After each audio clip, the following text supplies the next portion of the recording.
Yeah, that'll do. That's just... That'll do, that's... novel enough.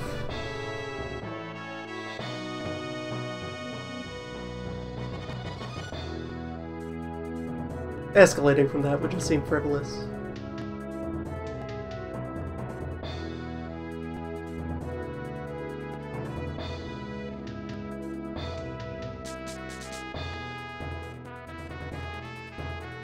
Ave is a good name for a dragon. I think that last one goes over the character limit, though.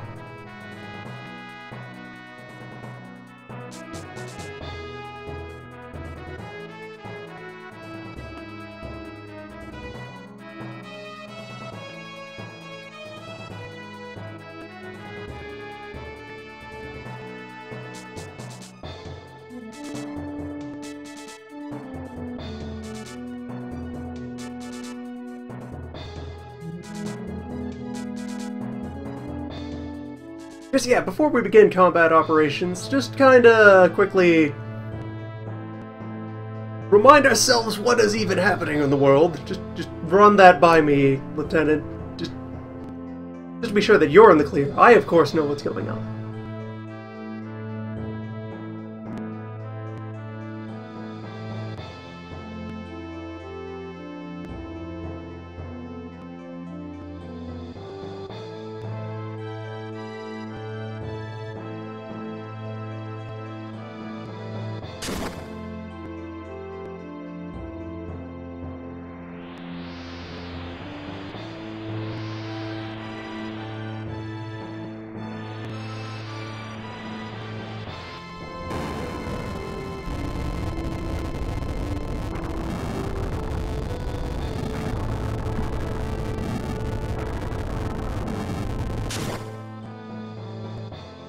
That poor, tiny model city, completely wiped out.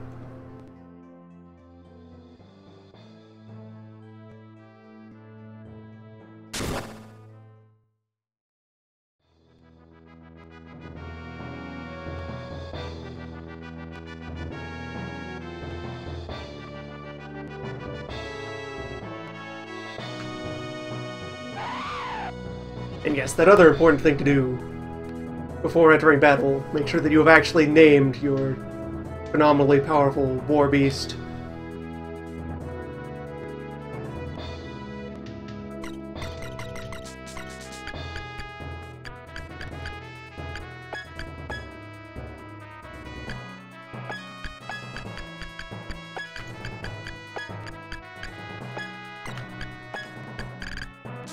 Salamandru.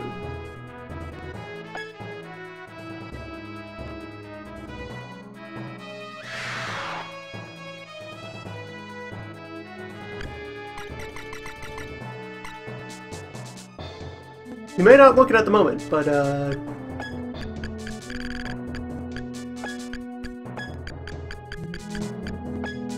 just extend a little trust here. It's got the makings of a Kirby.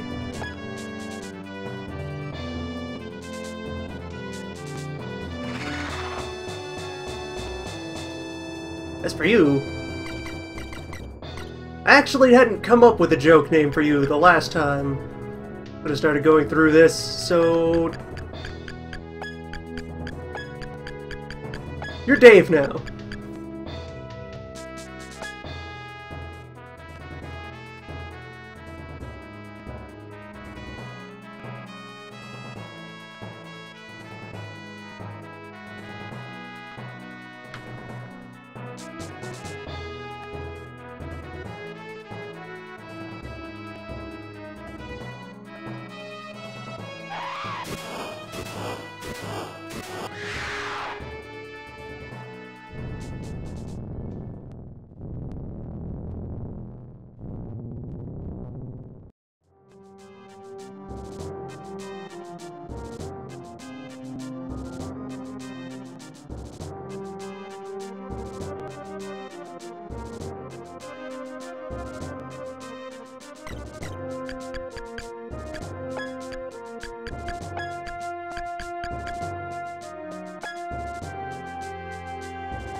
Alright, if you're confused, don't worry. That's normal.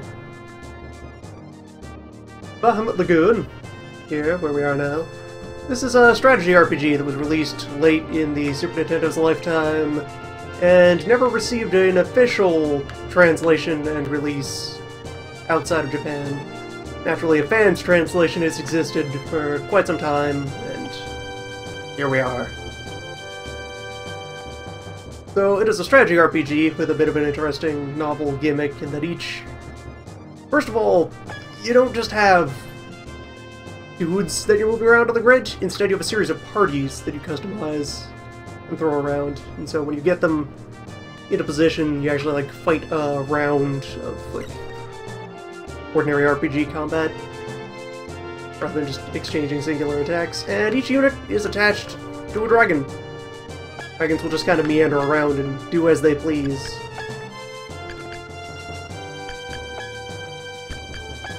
With a few vague parameters that you can kind of gesture at them.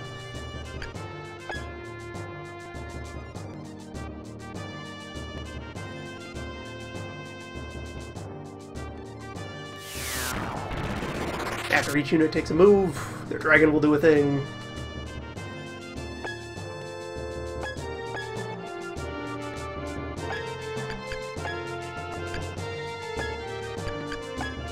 Go get him, Dave.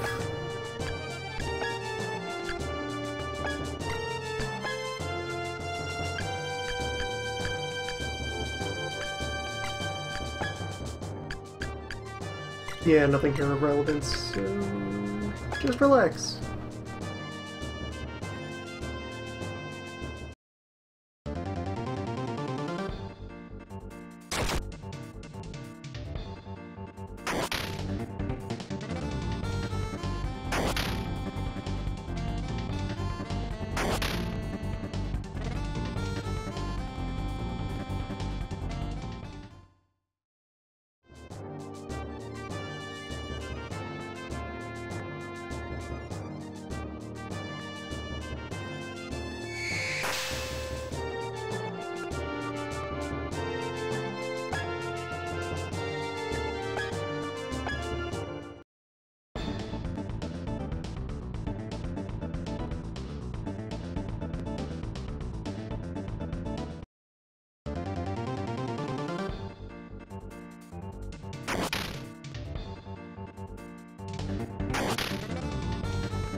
Go work, Dave.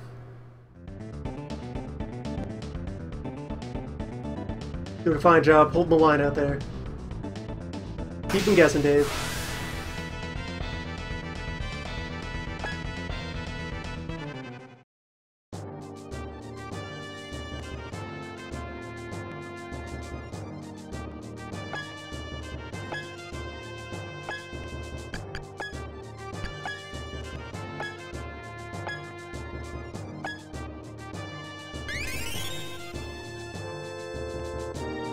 Area effect spells here can differentiate friend from foe.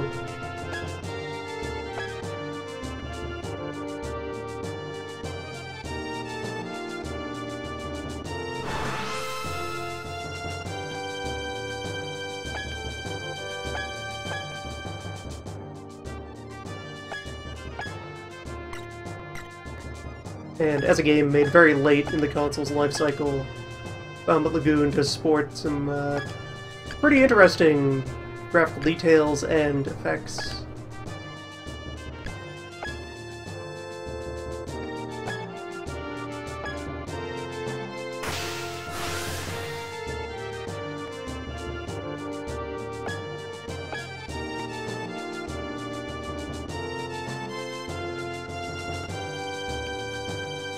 Also, as far as game mechanics go, there's an interesting level of interactability in the terrain. During the opening, we saw our heavy knight over there, Madalite, destroy the bridge using lightning attack. This river can be frozen to create a temporary bridge. The ice can be melted by fire attacks. There's a wide variety of terrain types you can encounter, and they all do things in response to various elements.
Dragon sprites do not have the level of animation that all the regular enemy sprites do. They make up for that in the sheer variety of dragon art that exists. A lot of dragons. This is not even Dave's final form.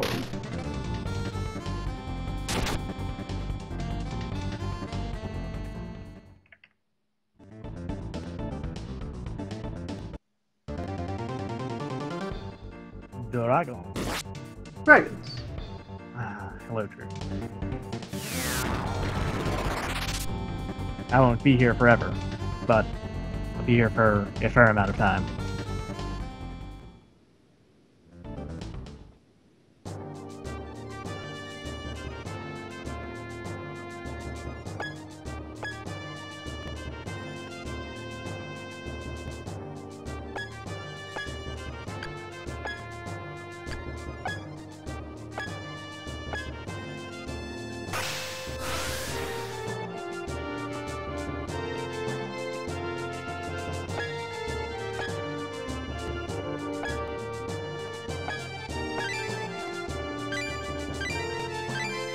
So you've restarted, right? Yes, this is not carrying on from... I had done some streams of this game months and months ago, but the recordings of those are largely lost in the haze of, like, last year Hitbox archiving. Yes, that makes sense.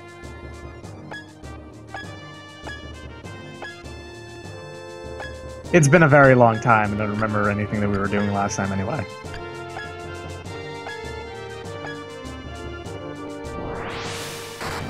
The general dynamic that you have for combat decisions is field attacks. You'll be able to hit more things at once,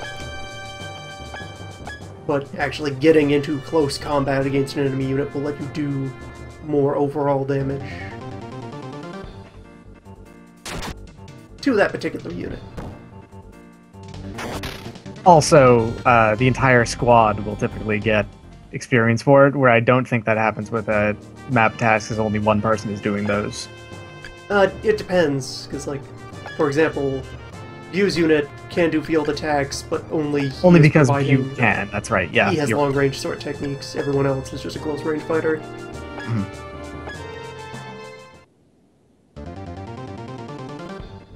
Yes, you also earn far less prize from doing map attacks.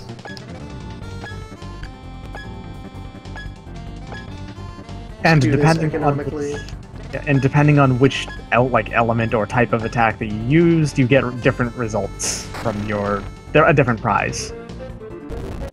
So by using Flame Pulse here, if you do get an item, it's probably going to be Firegrass. Yep, got ourselves some Firegrass. In different elements, gets you different prizes. Yeah, that's the main way that you actually get. Not really the main way, but it is a reliable way to get elemental equipment and elemental grasses and whatnot.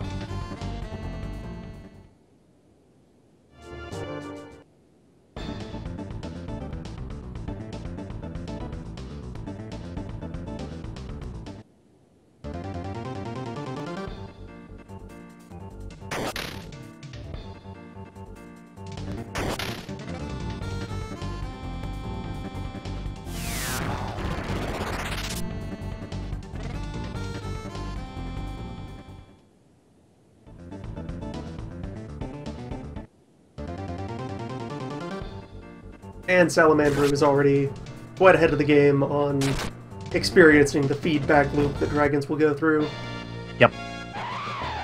Wherein dragons are very powerful and usually very aggressive.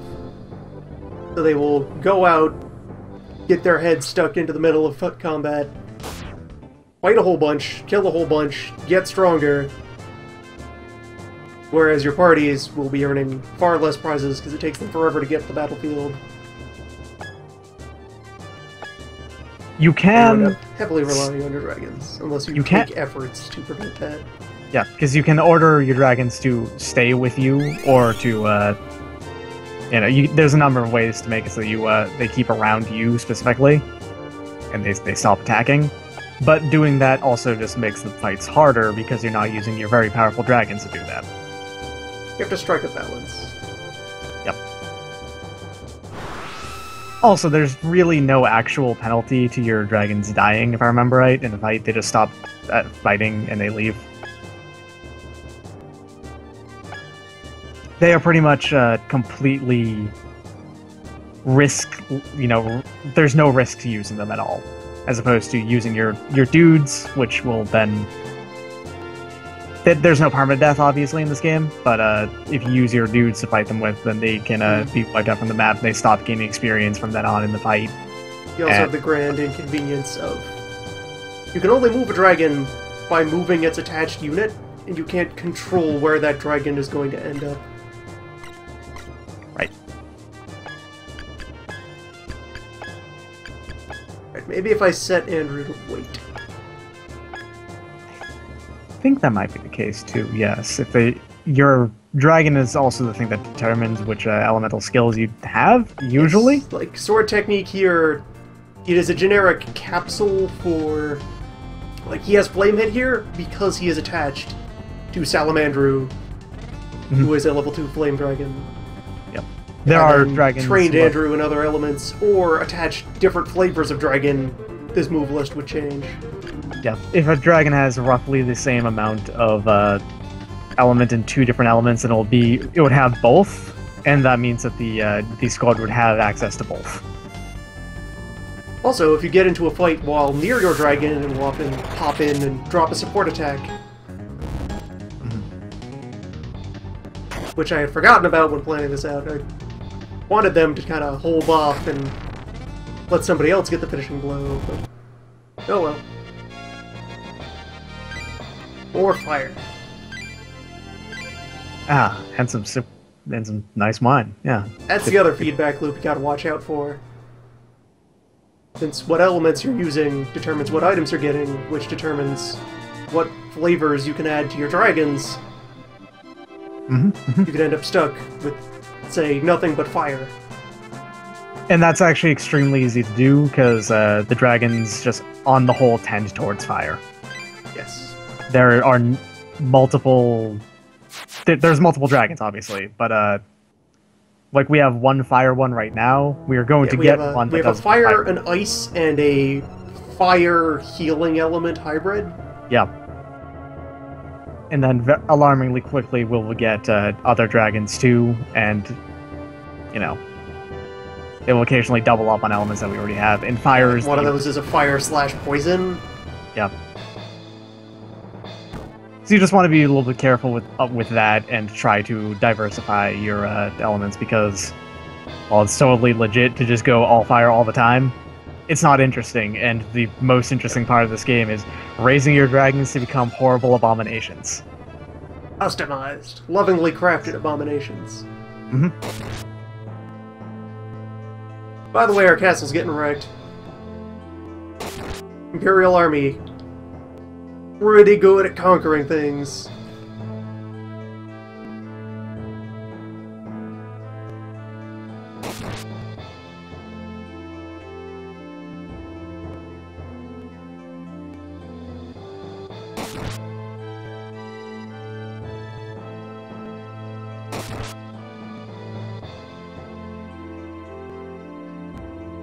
There are some elements that it's very hard to break into, as far as getting a supply of the appropriate feed. Mm-hmm.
Emperor Sauzer.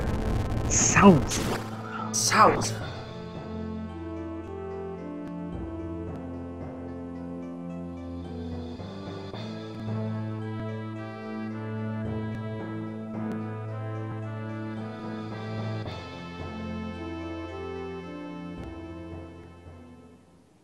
Yeah, Bahamut Lagoon kind of starts you in medias res and gets right to the point of, you know, your first page of checkboxes on the old hero's journey. Yep, the Empire destroyed your hometown. Happens. Yep.